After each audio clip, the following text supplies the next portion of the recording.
আসসালামু আলাইকুম। নতুন একটা রেসিপিতে সবাইকে স্বাগতম। আশা করি সবাই ভালো আছেন। আমিও ভালো আছি আলহামদুলিল্লাহ। সরিষা ইলিশের মজার একটা রেসিপি তৈরি করে দেখাবো। অনেকে তো অনেকভাবে সরিষা ইলিশ রান্না করেন। আমার রেসিপিটা পুরোটা দেখবেন তাহলে বুঝতে পারবেন। সবচেয়ে মজার সরিষা ইলিশ রান্নার রেসিপি এটা। আমি এখানে ২ টেবিল চামচ পরিমাণ সাদা সরিষা, ৩ টা কাঁচামরিচ দিয়ে ধুয়ে নিয়েছি। একটু ভিজিয়ে রেখেছি সরিষাটা। ওটা আমি পেস্ট তৈরি করে নিয়েছি। আপনারা চাইলে পাটায় বেটে নিতে পারেন। আমি ব্লেন্ডারে করেছি পেস্ট সামান্য একটু পানি দিয়ে। আর ৮-১০ পিস ইলিশ মাছ আমি কেটে ধুয়ে পরিষ্কার করে নিয়েছি। সেটা অফ ক্যামেরা ইলিশ মাছের সাথে আমি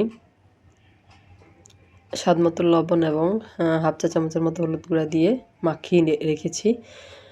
আর চুলায় একটা প্যান বসিয়ে দিয়ে প্যানটা গরম হয়ে গেলে ৪ টেবিল চামচের মতো সয়াবিন তেল দিয়ে দিয়েছি। আর ৩টা বড় সাইজের পেঁয়াজ কুচি, ২টা কাঁচামরিচের ফালি দিয়ে দিব। দিয়ে পেঁয়াজটাকে আমি ১ মিনিটের মতো ভেজে নিব। আর পেঁয়াজটা একটু ভেজে নিলে রান্নাটা খেতে ভালো লাগবে। আর সরিষা ইলিশ অনেকে অনেকভাবে রান্না করে, কিন্তু আমি অনেকভাবে রান্না করি। এভাবে আমি যেভাবে যে রেসিপিটা আপনার সাথে শেয়ার করছি, এভাবে রান্না করলে কিন্তু সবচেয়ে বেশি মজা লাগে। পেঁয়াজটা আমি ১ মিনিট ভেজে নিব। আর যারা রেসিপিটা দেখতে শুরু করেছেন, একটা লাইক দিতে ভুলে গেছেন, তারা একটা লাইক দিয়ে পুরো রেসিপিটা জুড়ে আমার সাথেই থাকবেন। আর যারা আমার চ্যানেলে নতুন আজকে প্রথম ভিডিও দেখছেন, যদি রেসিপিটা আপনাদের ভালো লাগে তাহলে আমার চ্যানেলটাকে সাবস্ক্রাইব করে পাশে থাকা বেল আইকনটা প্রেস করে দিবেন। পেঁয়াজটা ১ মিনিটের মতো ভাজা হয়ে গেলে এখানে আমি ২ চা চামচ আদা রসুন বাটা দিয়েছি। আর ইলিশ মাছের মধ্যে মশলার পরিমাণ যত কম ব্যবহার করা যায় ততই ভালো, ততই কিন্তু ইলিশ মাছটা খেতে ভালো লাগে। আর ইলিশ মাছের অরিজিনাল যে সেন্টটা থাকে ওটা বজায় থাকে মশলা কম ব্যবহার করলে। এজন্য সবসময় আমি চেষ্টা করি ইলিশ মাছের মধ্যে মশলা একেবারে কম ব্যবহার করতে। আদা রসুনটা আমি ১ মিনিট মতো ভেজে নিয়ে এরপরে সরিষার পেস্টটা দিয়ে দিলাম। সরিষার পেস্টটা দিয়ে খুব আরও ১ মিনিটের মতো পেঁয়াজ এবং আদা রসুনের সাথে একটু ভেজে নিয়েছি। এরপরে আমি এখানে ১ চা চামচ পরিমাণ হলুদের গুঁড়া দিয়েছি। আর ঝালের জন্য দিয়ে দিব, ঝালটা আপনাদের পছন্দ মতো ২ চা চামচ মরিচের গুঁড়া দিয়েছি আমি এখানে। দিয়ে মিশিয়ে নিব। আর এই রেসিপির সবচেয়ে বিশেষত্ব হলো সরিষাটা খুব ভালো মতো কষিয়ে নিতে হবে।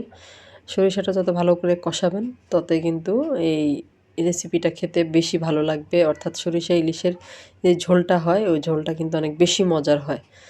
যদি না কষিয়ে ভালো মতো না কষিয়ে রান্না করা হয় সরিষাটাকে, সেক্ষেত্রে কিন্তু এটা খেতে ভালো লাগে না। এই জন্য সরিষাটাকে খুব ভালো মতো একটু সময় নিয়ে কষিয়ে নিতে হবে। আমি যে বাটির মধ্যে সরিষাটা পেস্ট তৈরি করে রেখেছিলাম ওই বাটিটা ধুয়ে আমি একটু পানি দিয়েছি, হাফ কাপের মতো হবে। দিয়ে স্বাদ মতো লবণ দিয়ে দিলাম। দিয়ে সরিষাটাকে আমি খুব ভালো মতো কষিয়ে নিব। ২ থেকে ৩ মিনিটের মতো কষিয়ে নিব। আগেই বলেছি যত ভালো করে কষানো হবে সরিষা ততই কিন্তু মাছটা খেতে বেশি ভালো লাগবে। অর্থাৎ সরিষার যে ঝোলটা হবে ওটা খেতে অনেক বেশি ভালো লাগবে। এরপরে আমি মাছগুলো দিয়ে দিব। কষানো হয়ে গেলে আমি মাছগুলো দিয়ে দিব। যে তেল ছেড়ে দিয়েছে, খুব ভালো মতো কষানো হয়ে গিয়েছে। এই পর্যায়ে আমি মাছগুলো দিয়ে দিলাম।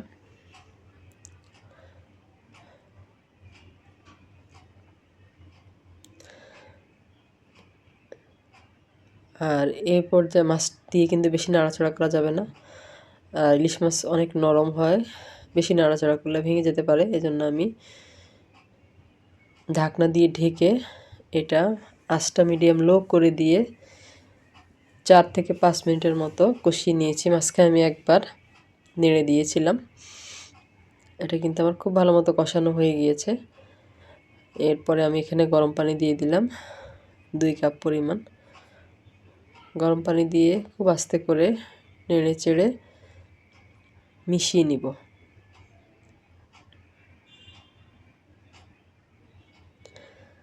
আর আপনারা যারা মাছ ভাজা ছাড়া খেতে পারেন না তারা অবশ্যই ইলিশ মাছটা আগে ভেজে নিতে পারেন। ভেজে নিয়েও রান্না করা যাবে, তাতে কোনো সমস্যা নেই। মিশিয়ে নিলাম।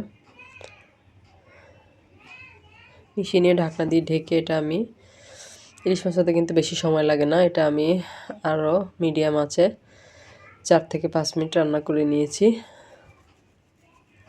4-5 মিনিট পরে আমি ঢাকনাটা তুলে আর নাড়াচাড়া করব না, কড়াইয়ের হাতল ধরে একটু নেড়ে দিয়েছি। এরপর উপরে আমি 3-4টা কাঁচামরিচ ফালি দিয়ে দিলাম,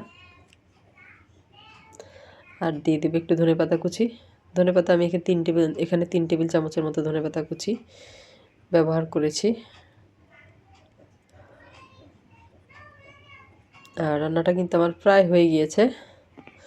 ঝোলটা এরকম থাকবে,